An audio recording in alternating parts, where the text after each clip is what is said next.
Allow me to begin with my sincerest of apologies for my tardiness in preparing this communication. 'Twas a long and trying winter, and life has been naught but a constant chain of struggle and despair. Please excuse my idleness during these trying times, and forgive me for the delay in posting.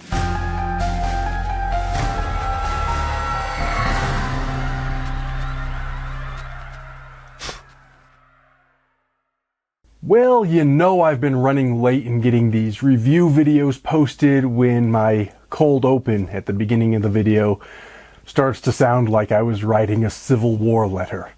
Regardless, I've got some movies ready for review from the last several months of the horror packs, and though I have now broken from my earlier trend of doing these mass review videos twice a year, I do have a few months worth built up and waiting for me to get to the reviews, so I'm going to do a few at a time, and that's what we're on about today. Specifically, we're going to look at the horror packs from October through December of 2024 and finally put last year to bed once and for all. Obviously, we're now a few months into 2025 now, so those reviews are forthcoming shortly as well. I have indeed gotten almost caught up on my viewing, except another one just arrived in today's post, so now I'm 4 movies behind again.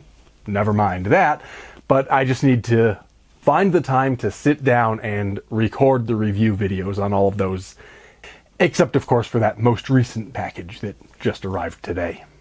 Just in case you somehow stumbled on this video without knowing, this is, I suppose obviously, a horror channel where I talk about books, movies, games, prop building, and anything else to do with the creepy, spooky, bizarre, or horrific. Your subscriptions, likes, and shares would be very much appreciated. As for HorrorPack, if you don't know about that, that's the monthly horror movie subscription service that provides us with 4 Blu-rays every month. And one of the things that I do on this channel is to review them all. We do have several months worth to get through, but if you happen to find any of these interesting, I've put convenient purchase links for you right down there in the What's It, which is a great way to get yourself some movies while also supporting my work here on this channel by using my links. Also, all very much appreciated. But without further ado, let's go ahead and dive right in with the October movies. The first of those was this one entitled Play Dead. In this movie, Bailey Madison plays a young girl who decides that she needs to break into the local morgue to retrieve some evidence that would connect her brother to a crime. But it turns out the coroner, portrayed here by Jerry O'Connell, isn't just your average medical examiner. No, he's using the morgue for his own criminal purposes.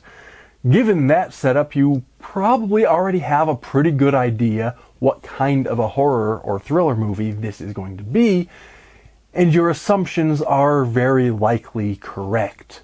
What it really comes down to is a cat and mouse kind of thriller between these two characters, with a decidedly creepy setting in the morgue.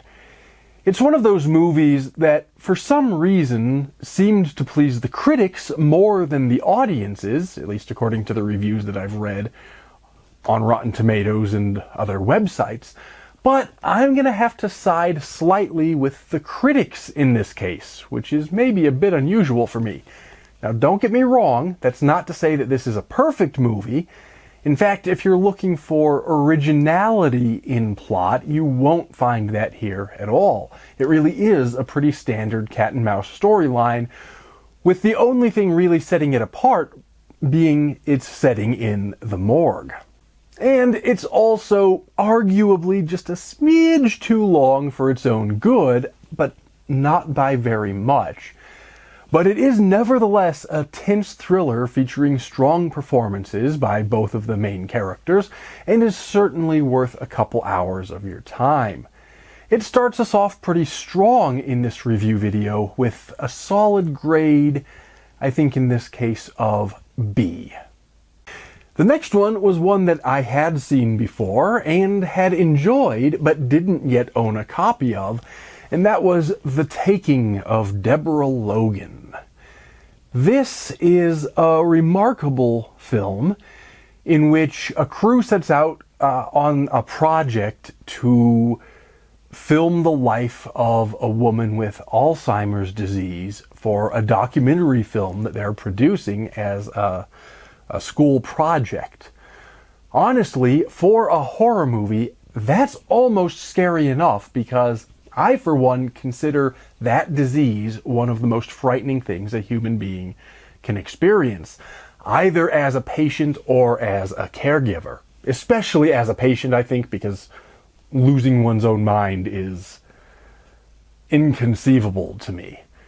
But in this case, the tension builds as the patient's behavior becomes increasingly bizarre, and it turns out illness might not be the only thing affecting her mind. Honestly, it's a really great movie that combines the medical horror of Alzheimer's disease with the classic possession story in a way that I think has a decent shot at getting under the skin even of jaded horror fans who are pretty difficult to frighten pretty much all of the time. The real genius here was, in fact, the way the film combines those two types of horror, the real and the fictional, in a fairly seamless way. It was filmed in the found footage style on a fairly low budget, but though I think low-budget found footage movies might be a bit of an oversaturated market these days, especially in the horror genre, this one really capitalizes on its format and makes impeccable use of its limited budget, prioritizing intellectual horror, plot, and character development over cheap special effects scares. Not that it's without a few effects of its own. I'd mentioned that I had seen it before, and after I got this, I watched it again. After that, I don't think it held up quite as well on a second viewing compared to the first time, because everything was new and I didn't know what to expect the first time. But it was still good, and it does have some staying power, and it's certainly rewatchable. It's highly recommended for those of us who enjoy a story that takes its time to build up the scares and are looking for some more intellectual elements in our horror. I'll give this one a rare grade of A. Next was a Hammer film called Horror of Frankenstein from 1970, so a bit of a classic of sorts. This is basically an attempt, if you'll forgive the pun, to resurrect Hammer's Frankenstein franchise and also to retell the classic story for a more modern audience. Or at least for what would have been a modern audience 55 years ago when it came out. And basically, it is a loose retelling of the original Mary Shelley story, but in this case, it places much greater emphasis on the monstrousness of Frankenstein himself, and the monster is almost an afterthought in this movie. I got into the discussion in a different recent video when I reread Frankenstein and reviewed my monthly books, and I got into that discussion regarding whether Frankenstein or the monster is the more monstrous or villainous character. In Shelley's book, you can make a reasonably compelling case in either direction, but neither of those characters in the Shelley novel really intended to be villainous. They were trying to do their own respective things, and any harm that they caused to others was either unintentional or at least not the point of what they were doing. Here, in Horror of Frankenstein, Dr. Frankenstein is presented not just as a scientist whose work gets out of hand or anything along those lines, but rather as a scientist willing to do anything and to hurt anyone in the pursuit of his own goals. So it ends up being mostly a character study along those lines, making Dr. Frankenstein not only the monster in the sense that we all acknowledge Dr. Frankenstein as the monster in the classic story, but in a much more directly villainous or literally monstrous sense. This movie does not have a great reputation. A lot of people, critics and audiences alike, have panned it over the years, probably because it wasn't really what people expected from the Frankenstein story. But while that's true, I happen to think that's one of its advantages, because though it certainly is not a perfect cinematic masterpiece or anything like that, I like that it's different from all the other Frankenstein adaptations out there. So I'm perfectly happy to recommend this one and to give it a final grade of B-. And that brings us to October's HorrorPack exclusive, which in this case was The Barn Part 2, sequel to another HorrorPack exclusive, The Barn, which came in a pack a few years ago. I can't remember exactly which year it was.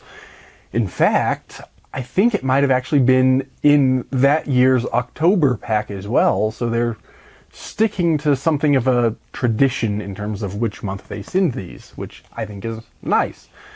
Now, The Barn, the first one, was a real gem from the HorrorPack when it came out. It had all the elements I want, not just in a horror movie, but specifically in a Halloween horror movie. And I've added it to my regular seasonal watching in the last few years for that reason. So I was pretty excited to check out this sequel once I realized that there, in fact, was a sequel. It takes place several years after the events of the first film and features an impressive cast, and still maintains that retro slasher Halloween vibe that we all loved about its predecessor. All in all, it's not as good as the first one. While Part 1 has become an almost annual tradition for me, I probably won't be revisiting this one as often. However, it was still a good film, and good enough that I will be rewatching it at least from time to time, just maybe not every year or almost every year like I did with Part 1. I will likewise give this one a B-. And so we move on to the ones I received in November.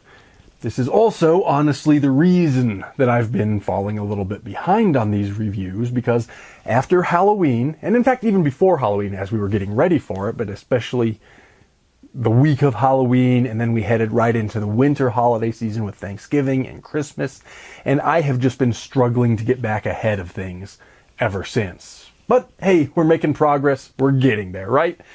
Anyway, the first of these November movies is one called The Owners, and it was one that I had seen before, but I only had a DVD, and so now I'm happy to have this Blu-ray upgrade. And I did rewatch it before making this review, because while I remembered liking it, I'd forgotten quite a few of the details. What it's about are these young people who break into somebody's house only to find that they end up facing horror movie justice because the owners of the house, apparently, at least initially, this kindly and feeble elderly couple, turn out to not be the kind of people you want to mess with. I, for one, always like seeing criminals get their comeuppance in horror movies, but the problem the genre often struggles with is that in order for the horror part to be effective, the victims turned villains, in this case the owners of the house, have to seem like the bad guys, which means audiences are supposed to sympathize with the criminals in a way that I often find quite difficult. What this movie did well was to make the young people quite different from one another. There's a really evil one amongst them, And then there's one that seems pretty innocent and is just caught up with the wrong crowd, and stages in between, sort of in the middle, between those extremes. That way, we get the best of both worlds. When the homeowners start doing their thing, we can have somebody to root for and somebody we can root against. So it does a good job of hitting all those bases. We've got somebody that we are hoping comes through it, and we've got somebody that we are hoping to see get that sort of horror movie justice or comeuppance. Despite that, it never really takes the opportunity to explore any of those moral issues. So what we're left with is a pretty standard movie in which a home invasion turns into something more like a revenge thriller. I'll give this one, I think, a C+. Next up is Infinity Pool, which is another one I had seen before, but only at the theater, so I was happy to get a copy for my collection. In fact, I think I did one of my 1-minute review videos about this when I saw it at the theater, but I will review it again now.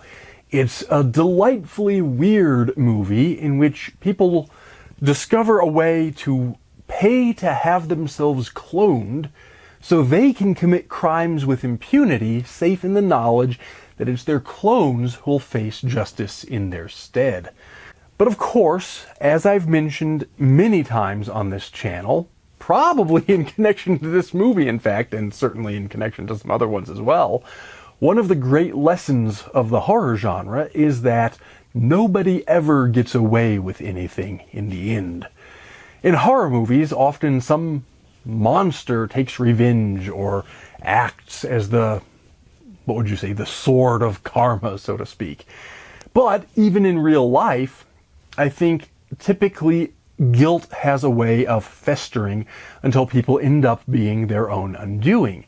I believe that to be true, and this movie is one in a long string of other movies that I think help me make that point in an artful sort of a way. And even putting moral arguments aside, it's a really good movie. I will say it has moments that skew a little too far into the weird, even for somebody like me who enjoys weird cinema. But those are fleeting moments in what's otherwise a really tight and well-produced mind blow of a movie.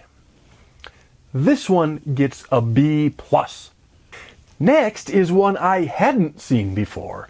It's called Seance, and I knew from the cover and reading the description it took place at a girls' boarding school, so I was expecting a pretty standard ghost story kind of a plot in which the students perform a seance and accidentally summon something evil. This is not that, however. Yes, it takes place at a boarding school, and yes, there's a seance and even some ghostly kinds of activity, but it actually has more of a murder mystery kind of a plot, as some of the students are trying to figure out who amongst their colleagues, who amongst their fellow residents, might have been involved in the mysterious death of a former student. Looking around the interwebs a little bit, it seems like this is one of those love it or hate it kinds of movies with very few people feeling ambivalent about it. Well, count me as one of the few, but skewing a little bit toward the side that enjoyed it. It has some negatives, most of which come down to a plot that tries to be maybe a little bit more clever than it can get away with, and so it ends up feeling a bit convoluted while ultimately being fairly predictable. But despite that, it's an entertaining way to spend a few hours, and probably even has some rewatch value if you let it sit for a couple years so some of the details fade from your memory and you can go back to it with somewhat fresh eyes. This one is a C+ from me. Finally, for November, but not quite the end of our video today, the next HorrorPack exclusive was Spider Baby. This is actually a new remake of a film from the 1960s with the same title. Now, I haven't seen the original film, so I can't really comment on this one's merit as a remake. Don't worry, I'll be tracking down the original as soon as I'm able to, and I'll either mention it in one of these videos or I'll do one of my 1-minute reviews or something. I'll let you know what I think about it. But in the meantime, I have to comment on this one on its own merit, not knowing much of anything about the source material except some details and casting things that I read about. The story follows a group of siblings with a rare disease that basically makes them feral. This remake version was made by Dustin Ferguson, who's responsible for an impressive number of films, most of which aren't exactly good, but many of which tend to be at least fun, and I think this one fits in well with much of the rest of his output. It's certainly not a great movie, with an obviously limited budget and low production value, but it was also clearly made with a lot of passion and respect for the genre. It was also a lot of fun for me to see, in the role of Dr. Skinner, none other than Ron Chaney, grandson of Lon Chaney Jr., who appeared in the original film, and who, I mean Ron now, who I had the pleasure of meeting on the set of an entirely different upcoming movie called Dick Reno Monster Slayer. So that was an extra pleasant surprise for me. I didn't realize that he was in this. At the end of the day, I quite liked it. That doesn't mean I can give it a super high grade, because objectively it has plenty of problems, and I don't know if this will appeal to general audiences. But for the right kind of audience, I think this is a real treasure, and I happen to be that kind of an audience. I'm going to give it a grade of C-, but understand that part of that is my attempt to balance objective quality and subjective fun, and that I actually recommend it for the right kind of person more than my grade might suggest. And finally, we move on to the ones I opened in December. You may recall my annual Fireside unboxing video, and that it sounded like there was some pretty good stuff in there. Now that I've seen them, let's see how well they hold up to expectations. The first of them was Haunter. It looks, from all the packaging, like a pretty stereotypical haunted house story, but while it is indeed about a haunted house, it's far from typical. It's almost a kind of inversion of a ghost story. We've got ghosts haunting a house and a new family that moves in, as usual, but instead of being afraid of the ghosts themselves, we're supposed to be afraid of something else, something more sinister, that may have been responsible for the ghost's condition. I'm struggling here with how to describe the plot beyond that without any spoilers, because honestly, all the stuff that sets this apart from other ghost stories and makes it really interesting, all of those things are major spoilers. So I think I better leave the plot description there. But in terms of some other stuff, I can say it's got a great script and some great performances, all that going for it. In fact, though it was probably a fairly low budget because it didn't require tons of special effects, explosions, or whatever, it actually seems to have reasonably high production value and is well made overall. But it really was the plot that had me interested, and for that, I'll give this one, I think I'll give it a B+. Next up is The Jurassic Dead. And yeah, it's what it sounds like. It's a zombie dinosaur movie. And yes, I'm still angry at Michael Crichton for the name Jurassic Park, because T-Rex lived in the Cretaceous period, not the Jurassic. But in a review of this kind of movie is probably not the time to be persnickety about paleontological details, because this isn't the kind of movie that's even trying to be serious. The plot, such as it is, involves a group of commandos and a group of normal people who end up facing off against a mad scientist and his zombie dinosaurs. But it almost doesn't even matter what the plot is. It doesn't really make any kind of sense, but it doesn't need to. The only real questions about this kind of movie are, was it fun, and does it look cool? On the latter point, kinda sorta.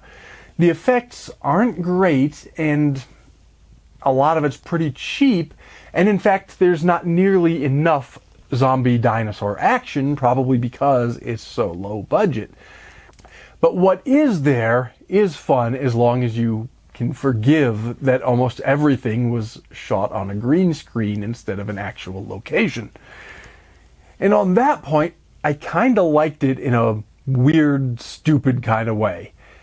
Everything objective is terrible about it, and it does try way too hard. But if you're in the mood for this kind of movie, it's gonna please you nonetheless. I'm going to give it a fairly low grade, but with the addendum that I recommend it anyway, if and only if you've consumed some adult beverages and are ready for a cheesy movie night. I think I'm going to give this one a D+, but also a thumbs up. I just wouldn't watch it sober. Next is one called Cherry Tree, and this one's about witches. Specifically, in this case, a girl makes a deal with a coven of witches to save her terminally ill father, but as often happens when one meddles with the dark arts, it turns out the deal has some mighty fine print. It's a story we've all read and seen a million times before, but the execution here, while I wouldn't go as far as to call it truly original, is reasonably strong. It's probably a bit too predictable, and some of the dialogue could certainly be stronger, but I thought it was one of those that'll probably never be anyone's favorite, but nevertheless will entertain most audiences, and I would recommend it. This one's getting a B-. And finally, we have the last HorrorPack exclusive of 2024, exclusive number 103, and that's a film called The Bench. And it's pretty much your basic slasher movie with a little hint of whodunit mystery thrown in, as some slashers tend to be. It follows a group of kids who set out to make a horror movie of their own, sort of in the style of the 70s slasher movies, only to find themselves disappearing and getting picked off one by one, just like every other slasher movie in the world. And yes, it really is a lot like every other slasher movie out there. Nothing terribly original, but nevertheless pretty entertaining to watch. The thing that confused me a little bit at first was the look of it. The production value in a certain sense, but not even the production value so much as the production je ne sais quoi, the way it looked. Even for a low-budget movie, which this assuredly is, it felt somehow dated. Well, it turns out that's because it actually was made some 17 years ago and then sat on a shelf all that time, only to be released last year. I haven't found a lot of detail as to why it sat unfinished and unreleased for so long, but that does seem to happen to a lot more indie horror movies than any of us would like to realize or admit. So I, for one, am grateful that this one finally was released. Not only because it's important that indie films actually do get out and find an audience, but now also as a kind of weird cinematic time capsule. The movie itself is pretty good, but nothing to write home about. It's a competent but fairly ordinary slasher movie. However, because of its history, I think it's one you'll probably want to see. I'll give it a C+ on a sort of objective scale, but highly recommend it, especially for those interested in weird cinematic near history or the process of getting a film produced and distributed. And that brings us to the close of yet another video. Obviously, we're now a few more months into 2025, so now there are more of these reviews coming just as soon as I get caught up with them, which hopefully will not be too long. I'm working hard trying to get everything up to date. But in the meantime, do be sure to check down there in the What's It to find purchase links to these films. Do be sure to like, share, and subscribe and all those YouTube-y things. And most importantly of all, do be sure to take care and stay scared.